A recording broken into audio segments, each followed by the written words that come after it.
देखिए पारसी धर्म की बात करें हम लोग तो पारसी धर्म जो है ना, पारसी धर्म का पैगंबर जरथुष्ट को कहा जाता था। ये ध्यान रखिएगा, पारसी धर्म के पैगंबर है ना, पारसी धर्म के पैगंबर किसको कहते हैं? जरथुष्ट को। जरथुष्ट, जरथुष्ट को पारसी धर्म का पैगंबर कहा जाता। और ये जो जरथुष्ट थे ना, ये एक ईरानी थे, ये भी ध्यान रखिएगा। जरथुष्ट कौन थे? एक ईरानी थे। और इनके शिक्षाओं का संकलन यानी कि पारसी धर्म का जो प्रमुख ग्रंथ है, जिस तरह से हम लोग पीछे देखे हिंदू धर्म का प्रमुख ग्रंथ भगवत गीता, इस्लाम धर्म के प्रमुख ग्रंथ कुरान, और उसी तरह से सिख धर्म के सिख धर्म, ईसाई धर्म, उसी तरह से हम लोगों के लिए पारसी धर्म का जो पवित्र ग्रंथ है, सबसे प्रमुख ग्रंथ है, उसको बोलते हैं जेद अवेस्ता। क्या बोलते हैं? जेंदा अवेस्ता। ये भी ध्यान रखिएगा, जेंदा अवेस्ता। ये क्या बोलते हैं? जेंदा अवेस्ता जो है ना, ये पारसी धर्म का प्रमुख ग्रंथ है। प्रमुख ग्रंथ क्या है? जेंदा अवेस्ता। एक प्रश्न का उत्तर आप लोग कमेंट बॉक्स में छापिएगा।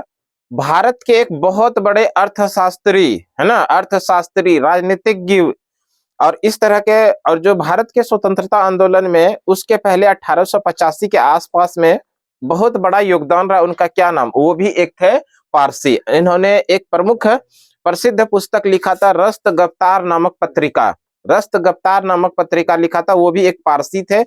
और साथ में वो भारत में चुनाव नहीं जीतते हैं, वो ब्रिटिश के जो संसद भवन है वहां जाकर के चुनाव जीतते हैं। ऐसे कौन से हैं क्रांतिकारी? इसका उत्तर आप लोग कमेंट में दीजिएगा, हम बताएंगे अंतिम में, है ना। तो पारसी धर्म के पैगंबर किसको कहा जाता है? जरथुष्ट को जाता है, जिसके प्रमुख ग्रंथ क्या है? जेंद अवस्था। और ध्यान रखिएगा, पारसी धर्म के लोग जो पूजा करने के लिए जाते हैं, पूजा स्थल, पारसी धर्म का जो पूजा स्थल होता है उसको किस नाम से जानते हैं? वो होता है फायर मंदिर, फायर टेम्पल, यानी उसी को बोल सकते हैं अग्नि पूजक। क्या कहते हैं? अग्नि पूजक। ध्यान रखिएगा, जो पूजा करने के लिए लोग जाते हैं, कहां पर? पूजा स्थल का क्या नाम है? अग्नि पूजक। और आगे है, इसके अनुयायी एक ईश्वर आहुर को मानते हैं। इनके जो अनुयायी है, इनको जो फॉलो करते हैं, यानी पारसी धर्म को जो मानते हैं अनुयायी, वो क्या कहते हैं? वो कहते हैं कि ईश्वर आहुर को मानते हैं। ईश्वर आहुर को मानते हैं, आहुर को मानते हैं। इंपॉर्टेंट है, थोड़ा ध्यान रखिएगा, मानते हैं। आगे थोड़ा सा और है इसमें, इसकी मूल शिक्षा का सूत्र है सद्विचार, सत्यवचन और सद्कार्य। इनका मूल जो थ्योरी है, 3 थ्योरी है। जिस तरह से त्रिरत्न था,